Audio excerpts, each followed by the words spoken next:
Hello everyone and welcome to the Gunpla Network. I'm the Spicer and today's review of the 2009 Master Grade Blue Frame Astray 2nd Revise comes due courtesy of Canadian Gundam. Canadian Gundam is your one-stop shop for all your Gunpla and Plamo related needs here in North America. With flat rate shipping in the United States and Canada, a private warehouse option, and a vast catalog, it's hard to beat what Canadian Gundam has to offer. Once you've checked out that vast catalog and placed your next order, don't forget to use the promo code Gunpla Network to save 10% off. Now, of course, we're going to start with the inner frame of this Master Grade. Being an Astray frame, of course, a lot of it's going to show through, and you can see that in this kind of half-built state. With the Astray frame still having a lot of inner detail, they kind of do it with even less of a purpose than a lot of Master Grades. A lot of Master Grades, a lot of that detail doesn't shine through, so there is some incentive to have maybe some armor pieces off if you're really into that inner mechanical detailing. But so much of the inner frame already shines through on the Astray frames, it really doesn't honestly serve much of a purpose. It does still look cool, and I think a lot of people would have been bummed had it not had that mechanical detailing. But generally speaking, just less appeal to leave it half armored than most other kits, I would say. And I would imagine that carries through for the red frame and any variants of the Astray frame, honestly. Now that being said, the blue is a nice color plastic, and you do have some very subtle variation, mostly just due to the type of plastic used. Most of the harder, I think, ABS style plastic is a pretty standard blue. Some of these softer rubber caps that go on like the bottom of the thighs, and I think possibly down in the ankles, are a little bit lighter just because they're a softer rubberier plastic, but you really don't see that too much, and you do see them in the top of the knee as well. Now, in terms of the detailing you do get that is different than just the etched in or molded in detail, you do have two fake plastic pistons on either side of the chest. They are a nice little visual addition here if you do decide to leave some of the chest armor off, but once the chest armor is on, you get a little bit of a gap to see it, but you don't really get to see it. With it being under the armor and that being very heavily shaded, you're not going to see them because they kind of blend in, but if you want to hit them with some light, you can at least see in there and see them. You, of course, also get the little guy figure for the pilot figurine, and it looks just fine. Once we've got everything all built up, we do have a nice looking rendition of the Astray Blue Frame 2nd L.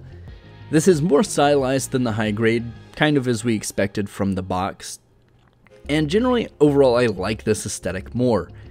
There are minor tweaks to the overall look, but I think they all work and play into the gimmicks of this kit a lot better. The kind of more Master Grady or real Grady legs and knees definitely helps this kit flow a little bit more. The knees kind of going in flush with the thighs don't stand out nearly as much, and do have a nice little part separation there that visually becomes a problem once we start looking at decals, but we'll get there when we get there. In terms of the other stylized portions, the tactical arms, of course, looks great and is slightly more stylized, mostly up on the little thrusters that are kind of the hilt or crossguard, if you will. The knives look significantly better and actually like something you might want to pose them with, if it wasn't for the fact the tactical arms is pretty cool looking. I still wish we would have gotten a sword and shield, or a shield and a beam rifle with this. I can understand why we didn't, but it would have just been a nice inclusion, because this is one thing that, while the tactical arms is very cool and cool looking, it is very impractical in posing, and I'll talk about that in posing. But other than that, the scaling on the head I think does work better for the chin strap. Still not the biggest fan of that design, but I think it works much better here than it did on the high grade. Now, of course, visually speaking, the blue plastic on the shoulders is much better than the stickers, as you would expect, but you do still have a few stickers on the shoulder and torso, mostly being the little green foil stickers on the orange pieces on the shoulder, as well as the blue stickers on top of the torso. They look fine, they're very serviceable, they're flat areas, so you don't have to worry about them peeling up. However, if you do decide to paint them, I wouldn't fault you either. You have some nice panel lining opportunity on the armor as well, as opposed to just the inner frame. And you have it quite a bit all over the place. You have some nice spots on the shoulders, on the arms, a little on the chest, a little down on the legs as well, and a few good opportunities on the head. Now the head also has a slightly better but still slightly wonky eye sticker. I'm kind of chalking it up to the fact that I'm kind of terrible at eye stickers anyway, but generally speaking, I think this is one of my better examples. So it works, it's very fine. I'm not going to say it's anything amazing, but it's very serviceable, and it's probably not the one thing you're going to be looking at on this kit. Now, all of the detailing and everything looks fine, and visually speaking, the stylization works, but we're here for all the weapons, all the posing, all of the cool stuff. So let's go ahead and take a look at that. Now, you do have a few cool poses, and the stand does help with the tactical arms, but I will tell you, while the stand is a nice addition, it is still very difficult to actually pose the blue frame with the tactical arms in either the giant sword or the Gatling gun mode. And for that reason, and I'll talk about this more in the end, I'm definitely 110% going to leave it in the kind of dual blade setup versus either of the other two. While they do look cool, they are just something I'm not really wanting to fiddle around with on my shelf and have it fall down later sometime soon.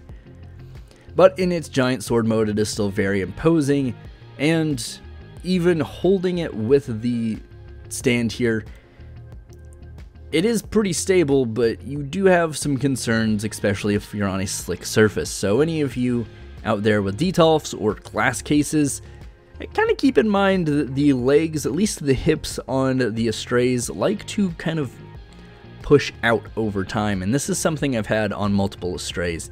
The blue frame reminded me of this, but way back, it's been a long time, I built the Red Frame Sengoku Astray, and it had the same issue with the legs where they just are not super stable, and for something like this, you kind of need it.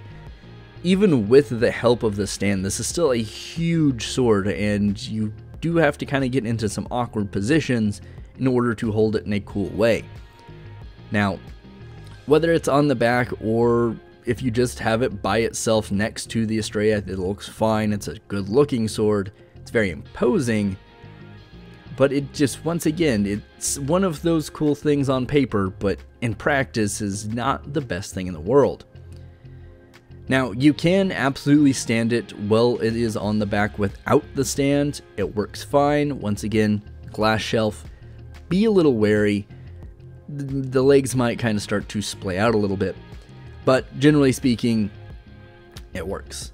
Now, you will also notice I've put some of the decals on here, or decals, depending on your preference.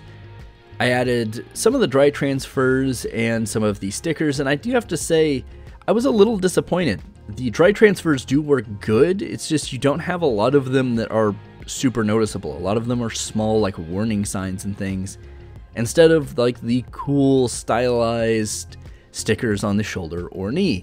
Or even the Serpentel logo, which seems like something that's 100% why wouldn't you do that, but that is maybe just because of the way the chest armor is shaped. I don't 100% know. But as we take a look here, the white insignias on the back on the tactical arms are all dry transfer, while the stickers in red on the orange parts are stickers. They work fine, and on the orange you really can't tell. But I would say the stickers are really complex on this because they're designed to go over multiple parts, and they aren't cut to facilitate movement, and this is primarily a problem on the knee. You have the sticker up on the shoulder, movement wise isn't a problem, but doesn't like to stick over the rounded top or come over the top or the front to the top of the shoulder. It's a cool looking sticker, and if you cut it, you can kind of get it to work, but it is something that I think either different sticker parts or just not having them this big, I think would have been a much better idea. Now down on the knee, we have a similar issue. But this, since the knee has cool part separation, is much more of a problem because the way the manual describes it is supposed to go over the cuts in the knee as well as onto the leg. So you're going to have to cut this part here to make these stickers work. The Serpent Tail logo is supposed to go onto the side of the leg, but the knee armor separates there, so you will have to use like a hobby knife to cut it. It's a pretty clean cut, so that actually works pretty well. Still, probably not the best idea, but it works, it's serviceable. The sticker below that though, which is fairly reminiscent of the one on the shoulder, does not work very well at all because it's supposed to go not only onto the knee armor, but the side of the leg or the side of the calf armor on both sides. It's that long, it's a very long sticker. And it just does not like to stick. There are too many surfaces, it's rounded, the sticker's not really designed very well for it. So you will have to cut it to get it to work, or I'm just terrible at sticker fitting. One of the two. I think, generally speaking, since I got the Serpent Tail and the one on the shoulder to kind of work, that this may just be the stickers. But this is one of those things that I think either do it in a better fashion, like smaller stickers, or maybe having some portion of them be dry transfers, but smaller portions of dry transfers, or just don't do it, because it doesn't look great. I do think that the Serpent Tail logo on the side of the leg turned out fairly well, but outside of the other Serpent Tail logo on the chest and the designation, the stickers on the main body, outside of little warning stickers, are not ideal. Now, once you get everything the way you want it, whether or not you put decals on it or not, you do get some cool poses. The knives are much more stylized, much bigger, much more intimidating, if you will, and you can get some pretty neat poses out of them.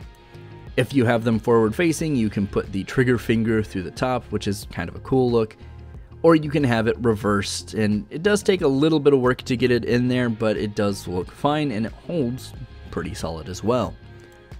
Now, if you want blades but don't necessarily want them in the hand, you do have the knives in the feet.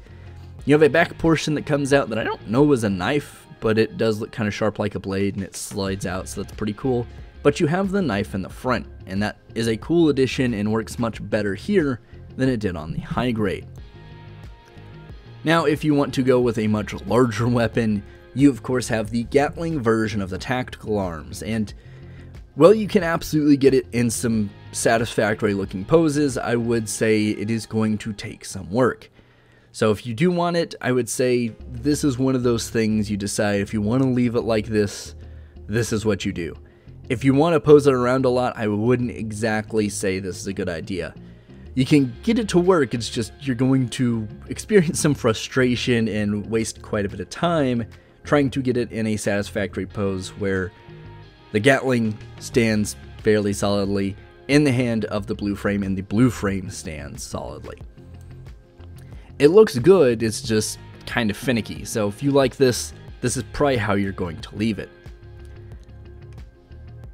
Now, if you want it in a more actual sword-looking fighting configuration, I suppose, you can use the stand and kind of just use that to hold it and somewhat mold the hands around it. But even with the articulation of the Master Crate, it's still not the easiest thing in the world to pose this around that. Moving the arms into position isn't the worst thing, but it is a little difficult, and then getting the legs to cooperate with you can be a bit of a problem as well. Once again, it's not necessarily the range of motion, it's just the hip connectors don't like to stay in unless I'm just doing something wrong, which is possible, but they just are not super well fit in there. Even if you push them all the way in, they do like to come loose, so just kind of keep that in mind when you're trying to do some heavy lifting with some of these poses. Now, that being said, the double bladed mode here with the beam effects looks phenomenal, and this is how it is displayed on my shelf and will remain so. This actually isn't all that frustrating. Most of the weight is actually balanced fairly well, so you don't have too many issues with the legs popping out. You have quite a bit of range of motion in the arms and the legs when you're in this configuration, and the connector on the back of the forearm and in the hand works solidly, so you don't have to worry about it. The blades look fine. I would say if you're not going to use the blades, don't bother putting them together because they will pop apart. They're really just held together by friction. They're not like pegged into each other very well. But once they're in there, they're stable, they're solid, they're hooked into the actual sword, so they're fine. And honestly, overall, this is what I wanted out of the high grade. I wanted something that wasn't the cantankerous big tactical arms. I wanted a beam rifle and a shield, or something like this, where you can have it actually posed in a pretty decent pose, instead of just having it try to hold on to the sword for dear life. Overall, this Master Grade is pretty solid. Visually, it is great.